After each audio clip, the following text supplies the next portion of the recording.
Hello, જય માતાજી. કેમ છો તમે બધા? મજામાં જ હશો? તો સ્વાગત છે તમારું અમારી રસોઈની ચેનલમાં.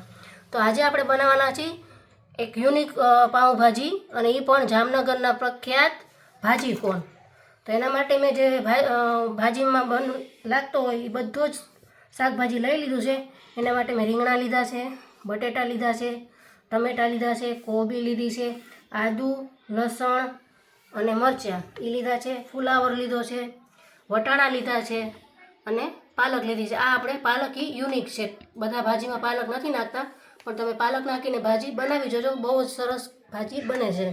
અને રીંગણા અને બટેટા મેં એટલે નથી સમારીને રાખ્યા કેમ કે એ કાળા પડી જાય, એટલે જ્યારે આપણે બાફવાના હોય શાકભાજી ત્યારે જ આ બે વસ્તુને આપણે સુધારીને નાખવાની છે, નહીંતર એ કાળી પડી જાય. પછી આપણે કીધું કે ભાજી કોણ, તો ભાજી કોણ માટે આપણે આવો બજારમાં મળે છે કોણ, એ લઈ લેવાનો છે. અને એના માટે મેં મેંદો લીધો છે અને મેંદામાં નાખવા માટે મીઠું લીધું છે. હવે આ બધું જ શાકભાજી આપણે 2-3 પાણી ધોઈ લેવાનું છે. આપણો આ કોણ પણ આપણે પાણીથી ધોઈ લેવાનો છે. પાલક પણ સાથે જ ધોઈ લેવાની છે. અને વટાણા જે મારે ફોલવાના બાકી છે એ પણ નોખા જ બાફવાના છે. હું બાફવા મૂકું ત્યારે તમને બતાવું. તો ચાલો આપણે ભાજીની તૈયારી કરીએ. તો ચાલો આ આપણું 4-5 પાણી બધું સબ્જી ધોવાઈ ગયું છે. હવે એને આપણે બાફવા મૂકી દઈશું. એના માટે આપણે ગેસ ચાલુ કરીશું અને બધું જ સબ્જી આપણે કુકરમાં બાફવા મૂકી દઈશું. 6-7 સીટી થાય ત્યાં સુધી એને બાફવા એકદમ દેવાનું છે. રીંગણા આપણે પાછળથી સુધાર્યા એટલે કાળા ન થાય. ત્યાં તો શિયાળાનું મસ્ત તાજું શાકભાજી બધું આવે છે, એટલે ભાજી હોય, પુલાવ હોય, બધું મસ્ત મજા આવી જાય જમવાની. હવે એમાં આપણે મીઠું જાજુ બધું નાખી દેવાનું છે, એટલે સરસ શાકભાજી બફાઈ જાય. અને આ અંદર આપણે વટાણા બાફવા મૂકી દેવાના છે, એટલે આવી રીતે એને અંદર બાફવા મૂકી દઈશું અને ઢાંકણ આપણું બંધ કરી દઈશું.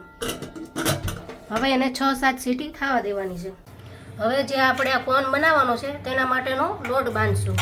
તો એના માટે મેં મેંદાનો લોટ એક વાટકી લીધો છે.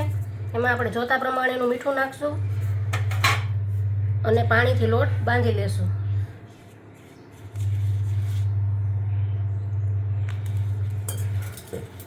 એક મિનિટ, તેલ ભૂલી ગઈ છું. હા, તમને તેલ બતાવતા ભૂલી ગઈ હતી. આમાં આપણે 1 પાવડું જેટલું તેલ પણ નાખશું.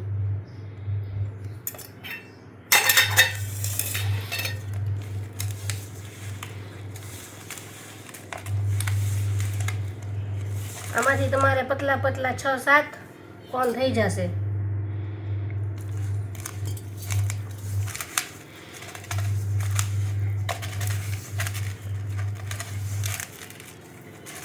આવો આપણે પૂરીનો બાંધતા હોય એ ટાઈપનો આપણે બાંધી લેવાનો છે.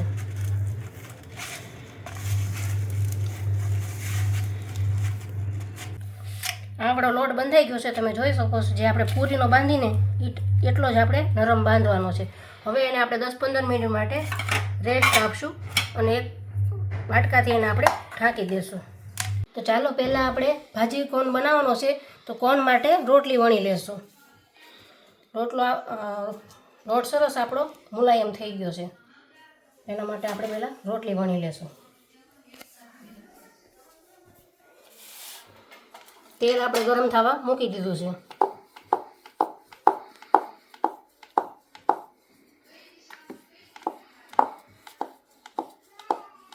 એકદમ મોટી રોટલી પતલી વણવાની છે, બહુ જાડી નથી રાખવાની.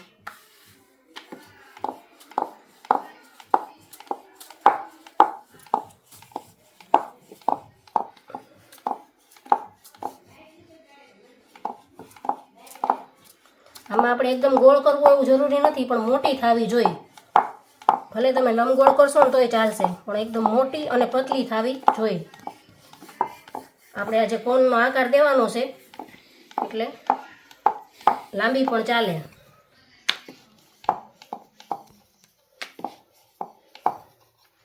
આવી રીતે આપણે 4-5 પહેલાં વણી લેવાની રોટલી, પછી આપણે કોણ બનાવવા જવાનું. તેલ આપણે ગરમ કરવા મૂકી દીધું છે.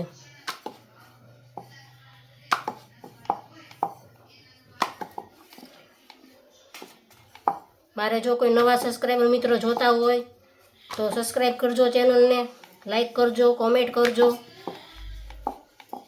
મારા જે સબસ્ક્રાઈબ મિત્રો છે એ મને બહુ જ સપોર્ટ કરે છે, પણ જો કોઈ નવા જોડાણા હોય તો એ પણ અમને લાઈક અને કોમેન્ટ કરતા રહેજો.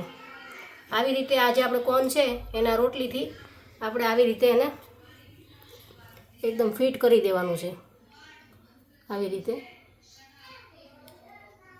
પહેલાં હાથેથી આમ કરી લેવાનું છે, પછી એને આપણે આવી રીતે કરી લેવાનું છે.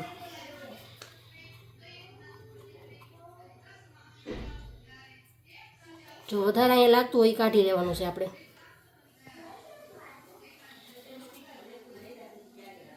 આ કોનને આવી રીતે આપણે દાબી દેવાનું છે. આવી રીતે આ એક કોન આપણો તૈયાર થઈ ગયો છે. હવે આપણે રોટલી વણી નાખશું બીજી. આ આપણો કોન આપણે થઈ ગયો છે તૈયાર. મારી પાસે એક જ કોન છે એટલે એક જ તળાશે.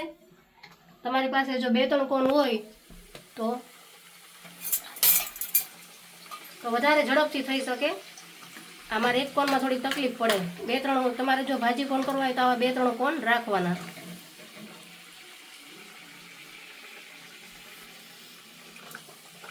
એને આવી રીતે આપણે તળી લેવાના છે. પછી બીજી રોટલીનું કરી નાખવાનું. બધી રોટલીનું એવી રીતે મેદાનનું કરી નાખવાનું. એને આવી રીતે આપણે તળી લેવાનું છે. થોડું બ્રાઉન થાય ત્યાં સુધી તળી લેવાનું. તેલ મેં ક્યારનું મૂકી દીધું હતું તપવા, એટલે આપણે કોન તરત જ તળાઈ જશે.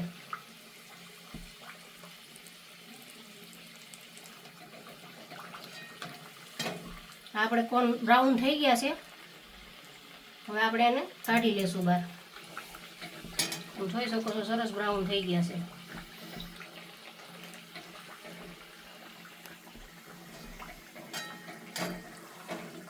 એને આપણે આવી રીતે કાઢી લઈશું એટલે તેલ પણ કાંઈ રહે નહીં એમાં. હવે આપણે બીજો કોન બનાવી લેશું. આ આપણો કોન થઈ ગયો છે રેડી. જો સરસ મજાનો એકદમ ક્રિસ્પી અને સરસ. આવી રીતે બધા કોન આપણે તળી લેવાના છે, ભાજી કોન. તો ચાલો હવે આપણે બીજો બનાવશું. જે આપણે કોન તળ્યા છે એમાં જ તે આપણે ભાજી વઘારી નાખશું. તેલ આપણું ગરમ જ છે. તેમાં આપણે નાખી દઈશું જીરું,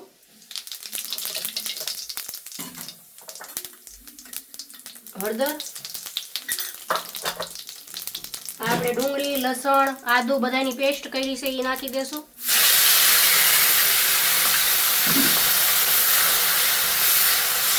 ખૂબ એને સાંકળી લેશું બ્રાઉન થાય ત્યાં સુધી. ભેગા લીલા વટાણા નાખી દેશું એટલે ચડી જાય.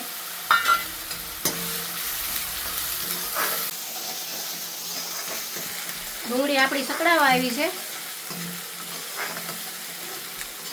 હવે એમાં આપણે આ ટમેટાનું નાખી દઈશું ગ્રેવી કરેલું. એને પણ આપણે 5 મિનિટ કૂક થવા દઈશું. હવે આપણે ડુંગળી, ટમેટા બધું સકડાઈ ગયું છે સરસ. હવે એમાં આપણે લાલ મરચું નાખી દઈશું. ભાજી તીખી હોય તો જ સરસ લાગે એટલે આપણે એમાં જાજુ મરચું નાખશું. હલાવી લેશું. હવે આ આપણું સકડાઈ ગયું છે અને જો તેલે ઉપર આવી ગયું છે એમાં આપણે નાખી દઈશું ગરમ મસાલો. ગરમ મસાલો નાખી દીધા પછી આપણે એને આપણું આ જે શાકભાજી છે પાલક ને બધી જે શાકભાજી આપણે સુધારી હતી, ફુલાવર, બટેટા, રીંગણા, એ આમ આપણે ધીમે ધીમે નાખી દઈશું.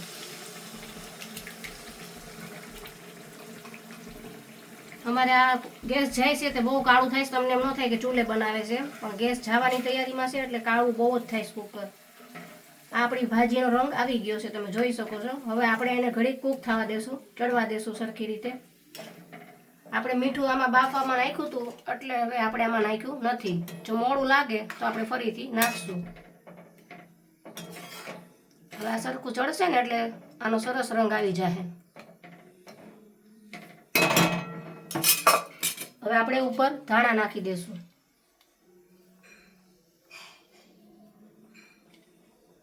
ધાણા નાખીને લીંબુ નાખી દઈશું અને ઘડીક વાર આપણે એને ચડવા દઈશું.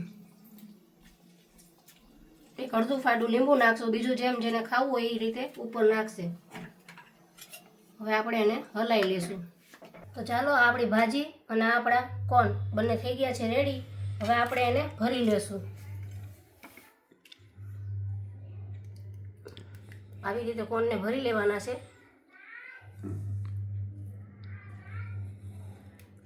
અને આવી રીતે એને આપણે મૂકી દેવાના છે.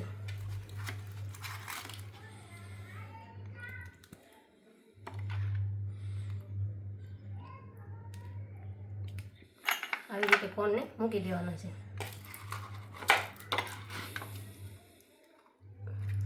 આ છોકરાઓને બહુ કોન ભાવતા હોય છે.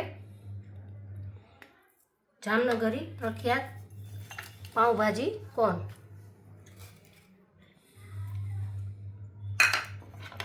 જામનગરમાં ભાજી કોન બહુ વેચાતા હોય છે, ત્યાં બહુ ખવાતા હોય છે. ત્યાંના પ્રખ્યાત આપણે બનાવ્યા છે. હવે એને આપણે કોથમરીથી ડેકોરેટ કરી લેશું.